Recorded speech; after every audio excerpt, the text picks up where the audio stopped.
اهلا بيكم اعزائي المشاهدين والمتابعين لقناتنا قناه فور يو من اجلك، وفيديو جديد معانا في سلسله الربح من الانترنت. وبالتحديد النهارده موضوع الفيديو بتاعنا الربح من اليوتيوب او جوجل ادسنس.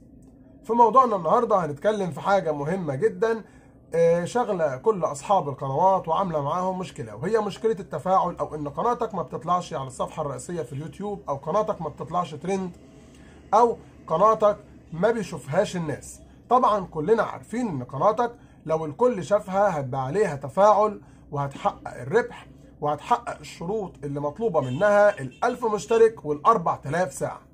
قناتك ما حققتش الكلام ده، يبقى انت كل اللي انت بتعمله في انتظار تحقيق الشروط عشان تحقق الربح ويتحط الاعلان على القناة بتاعتك وتقدر تكسب منها فلوس او تاخد منها ارباح.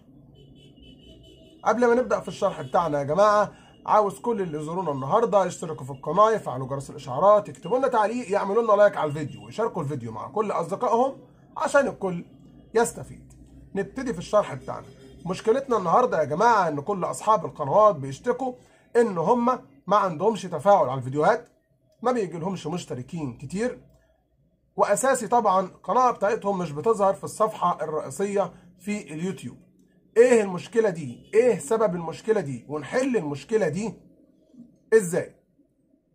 يا جماعة سبب المشكلة دي ان اليوتيوب بيهمش القناة بتاعتك، بيعتبر ان القناة بتاعتك مش فعالة، مش شغالة، فبالتالي بالبلدي كده بيركنها على الرف.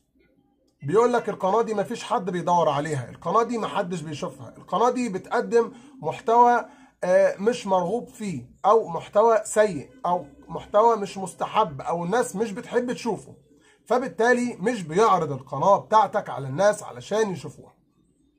فانت لازم تهتم بالمحتوى بتاعك، لان المحتوى بتاعك هو اللي هيعمل لك كل حاجة. يعني مبدئيا اول شيء ما تاخدش فيديوهات من اي قناة تانية وتعدل عليها وتحطها عندك، لان اوريدي الناس دي منزلاها والفكرة عندهم وقدموها، فانت كل اللي انت عملته بتعيد تدوير الفكرة من جديد وبتستخدم الفكرة من تاني.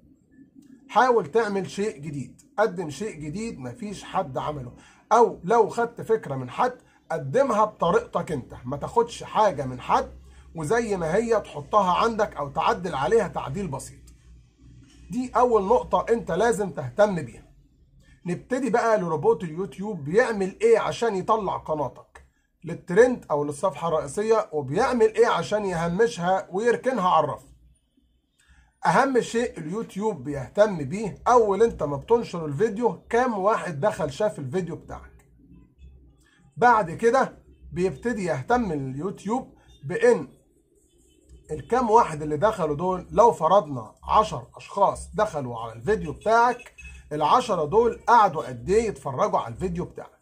لو ال10 دول، لو الفيديو بتاعك 8 دقايق وال10 دول قعدوا اكتر من 4 دقايق او 5 دقايق على الفيديو بتاعك، يبقى اذا الفيديو بتاعك بيقدم محتوى جيد، لكن ممكن ما عجبش الناس اللي دخلوا يتفرجوا عليه.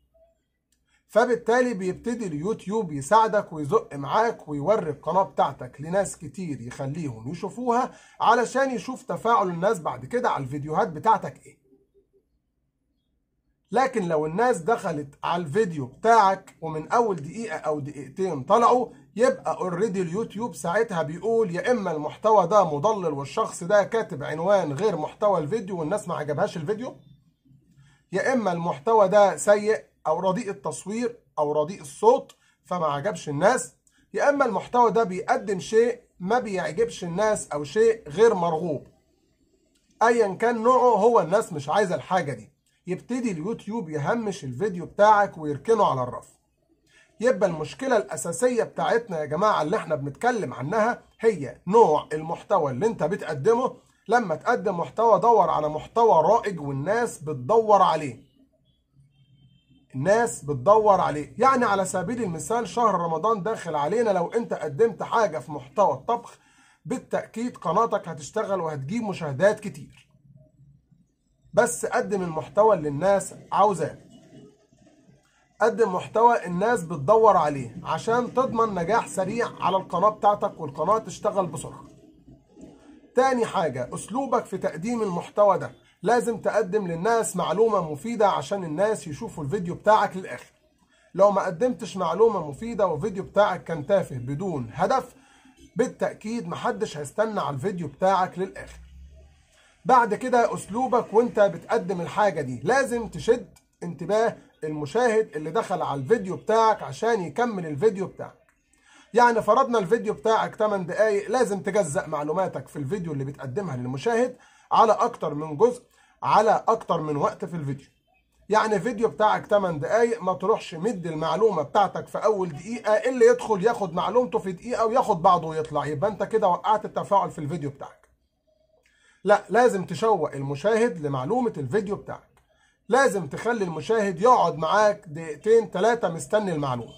لازم تجزأ المعلومة بتاعتك على مراحل عشان يفضل المشاهد معاك لحد ما يشوف الفيديو للآخر. على الأقل الفيديو بتاعك لو 8 دقايق، المشاهد يقعد معاك 6 دقايق أو 7 دقايق. ليه 6 دقايق أو 7 دقايق؟ بمجرد ما روبوت اليوتيوب يلاقي المشاهد بيقعد على الفيديو بتاعك اللي مدته 8 دقايق قعد 6 دقايق أو 7 دقايق، يعرف إن المحتوى ده مهم والناس عاوزاه والناس عجبها المحتوى بتاعك. إذا المحتوى بتاعك هادف. اليوتيوب يعرض الفيديو بتاعك على ناس أكتر. لا، الناس اللي عرض عليها اليوتيوب مثلا 100 مشاهد شافوا الفيديو بتاعك، لقى 70 واحد من اللي شافوه كملوا الفيديو للآخر.